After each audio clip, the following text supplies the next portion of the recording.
Thobela, leina la ka ke Claudia Motloung, setlogolo sa Monama. Ke a le tamisha bakoni. Ke ra lena bakgala ka ba segodi. Nna ke Monama, ke Mokoni. Ke nonyana tlhatlhankgane, se dula hlakanokeng. Ke wa hlapi kgolo, go lofela leraba, metsi a phile wa lebile. Ke Mokoni wa dintšhi dikgolo. Ke tshaba baditi.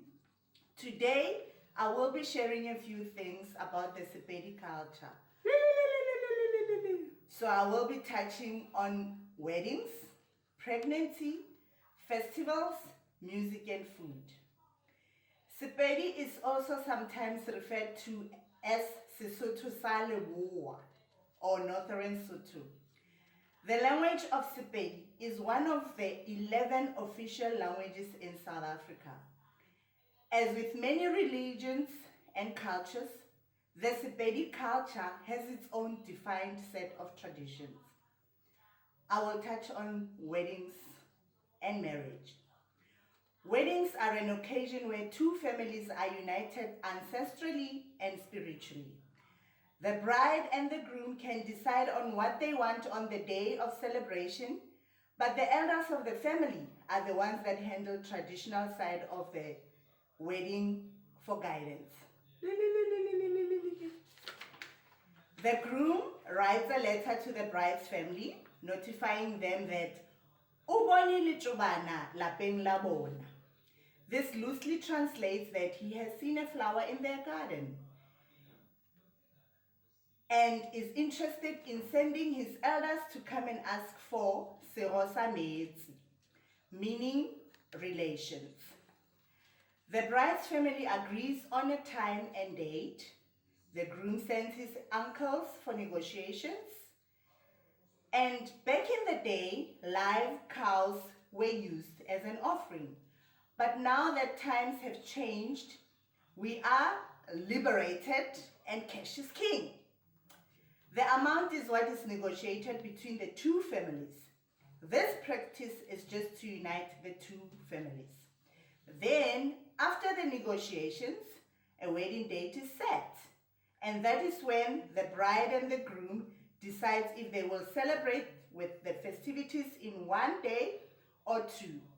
And it will be having, or whether they will be having a traditional wedding or a modern wedding, also known as white wedding. On pregnancy and birth. As in any African custom, a pregnancy is respected. When a woman is pregnant, it is considered to be sacred. It is usually said that "mpa ga e begwe," meaning you cannot go around advertising pregnancy. The baby, like the growing belly, speaks for itself. You are not allowed to discuss or share it with any people. Let the growing belly speak for itself. You only disclose to the family, close friends, and people that are closest to your heart. And also, you're not allowed to discuss your due date, and this is believed to be counting your chickens before they hatch.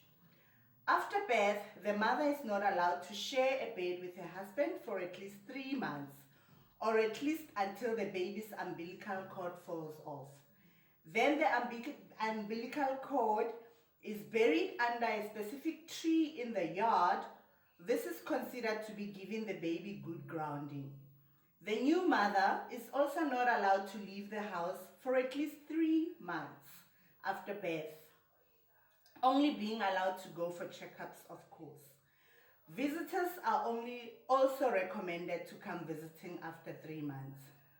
We grew up with these things, and one of the reasons that this practice is being followed is because elders believe that we all carry different souls.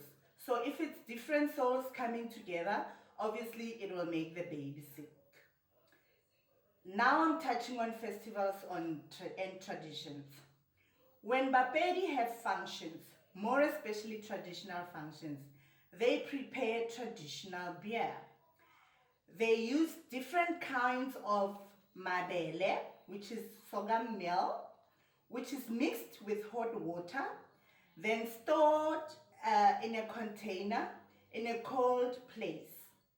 And then we wrap blankets around the thing so that it can ferment. When it is ready, old women then brew the sorghum to make it into a liquid form. And then a mueta, meaning it's a muddy pot or a calabash, if you can say that, is used to store the sorghum beer, and then elders can share amongst themselves. They don't drink in regular cups.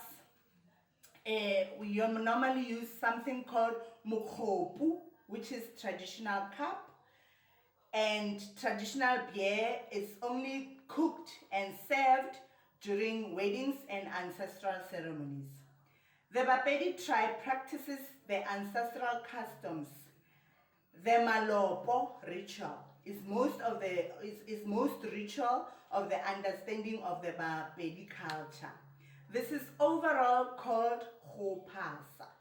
This ritual usually involves the animal sacrifice of the presenting of the beer, which is the most key essential in this ritual. And then you also do a sacrifice. The sacrifice, obviously depending on the family, can either be a goat, a sheep, or a cow. A key figure in the family, which is usually Kadi, which is an aunt of the family, is the one that oversees the whole ceremony. And as I've said, some slaughter goats or cows, and when they need to communicate with their ancestors, while some use snuff and tlhotlhwa, which is an African incense. On music, Bapedi ribina dinaka. Pedi people listen or play dinaka. Dinaka is a kind of music. And also, there are a lot of South African music artists that sing in Sepedi. For example, Judith Sipuma. On food, Bapedi eat a lot of meat and vegetables, and popular dishes include topi, which is made from maize meal, and a fruit called lerotse. It's a melon. And then we also eat masocha, which is mopani worms, and moraga wa dikhopana. Moraga wa dikhopana is spinach, which is cooked, and then it's left to dry in the sun. And then dikhobe, we also eat dikhobe. Dikhobe is coarsely ground corn, semp and beans. And the food is normally cooked on the ground using firewood and a three-legged pot.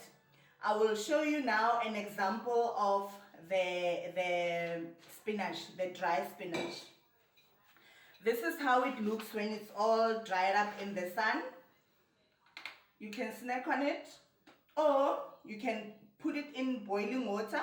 You can cook it with peanut butter, or you can add, if you don't like it to cook it with peanut butter, you can cook it with tomatoes and onion. So it's basically spinach, but it's different because it's nicer when you have done it like this, and it also lasts you longer.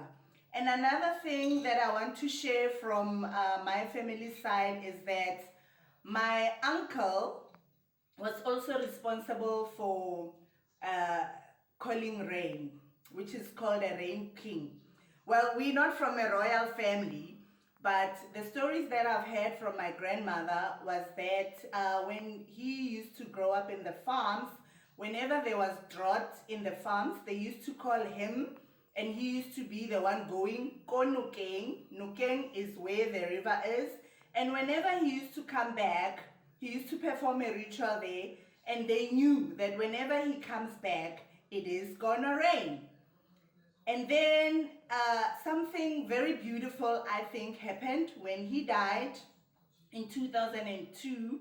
It rained very heavily on his funeral day, So much so that the grave was filled with water that it had to be drained. So I think that maybe collaborated my grandmother's story somehow. I'm so glad to have shared this part of the Mapedi culture with you. Thank you and bye-bye.